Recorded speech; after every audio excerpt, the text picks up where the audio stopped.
Labor, also called parturition, describes the hard work of delivering a baby. It specifically refers to the process which starts with uterine contractions which cause cervical changes, which allow the fetus to be delivered vaginally, and ends with the delivery of the placenta. Labor typically begins at some point when the fetus is considered full term, between 37 and 42 weeks gestation.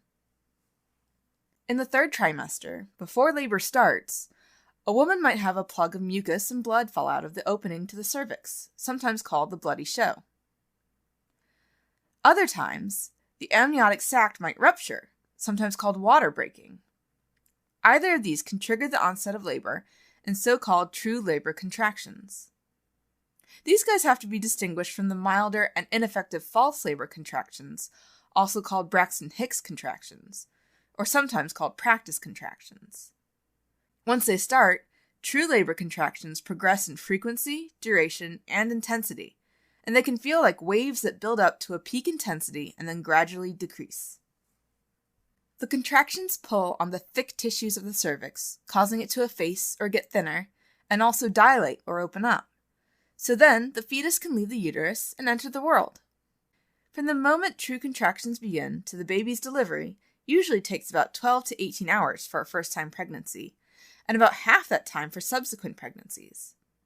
Although, as any mother knows, this time can vary a lot.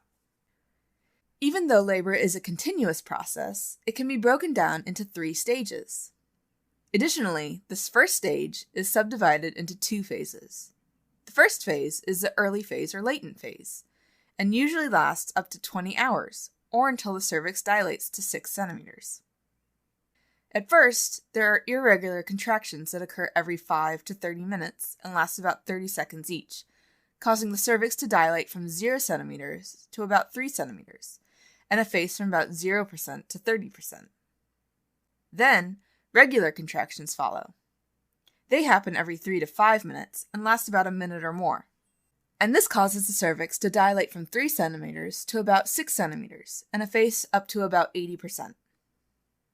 This marks the beginning of the active phase of labor, during which the cervix dilates from 6 to 10 centimeters and effaces to 100%. Contractions are very intense, lasting between 60 to 90 seconds each, with only 30 seconds to 2 minutes of rest in between, so sometimes they can even overlap a bit, with one contraction beginning before the previous one is done. Also, the amniotic sac often ruptures at this point if it hasn't already. Now that the cervix is fully dilated, we enter the second stage of labor, and this can be thought of as the pushing stage.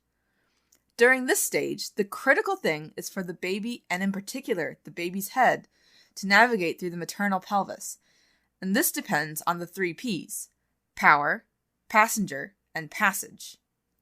Power refers to the forceful uterine contractions. Passenger refers to the fetus, and passage refers to the route that the fetus has to travel through the bony pelvis. In fact, the relationship between the baby's head and the bony pelvis is so critical that human babies have evolved with unfused skulls, just so their head can be as large as possible and still successfully and safely make that passage through the pelvis into the world. Now, there are a few factors that determine how easy this passage is for the fetus. First is fetal size. The critical factor here is the size of the fetal head. Also, there's fetal attitude, which refers to the way that the fetal body is flexed, not its personality. When labor starts, the fetus is normally fully flexed, which means the chin is on the chest, and they have a rounded back with flexed arms and legs. In this position, the smallest diameter, which is referred to as a suboccipitobregmatic diameter, presents at the pelvic inlet.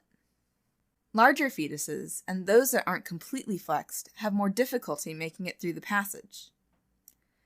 Next, there's fetal lie, which describes how the fetus is positioned in the uterus. A longitudinal fetal lie is ideal, where the long axis of the fetus, which is its spine, lies along the maternal long axis, the mom's spine.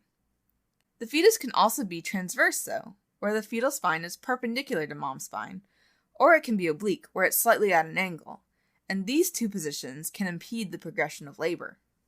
Finally, there's fetal presentation, which refers to the first fetal part, called the presenting part, to descend into the pelvic inlet. Cephalic, or head first, is the first type, and furthermore, the most common and optimal presentation for easy delivery is a type of cephalic presentation called vertex, which includes complete flexion of the head as well. Also, there's breech presentation, which is head up, so the bottom, feet, or knees present first, as well as shoulder, where the shoulders present first. To make it through the passage, the fetus makes several positional changes, which are called cardinal movements or mechanisms of labor. Initially, there's descent, which is a downward movement of the fetus into the pelvic inlet. The degree of descent is called the fetal station, which is described in terms of the relationship of the presenting part to mom's ischial spines. The fetus moves from the pelvic inlet, which is at about -5 station, down to the ischial spines, which is station 0, and this position is called engagement. Then there's flexion, where the fetal chin presses against its chest as its head meets resistance from the pelvic floor. Next, there's internal rotation, where the fetal shoulders internally rotate by 45 degrees so that the widest part of the shoulders are in line with the widest part of the pelvic inlet. After the fetal head passes under the symphysis pubis, which is at about +4 station, there's extension, which is where the fetal head will change from flexion to extension, and then they move to about +5 station and emerge from the vagina.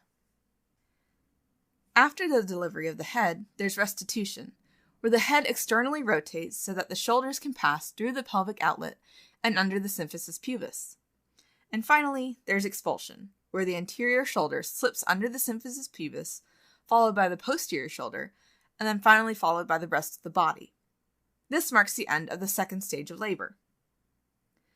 The third stage of labor occurs after the baby has been delivered and involves delivery of the placenta. After the baby is delivered, the uterus contracts firmly and the placenta begins to separate from the uterine wall. It's then carefully removed to ensure that there are no placental remnants left in the uterus.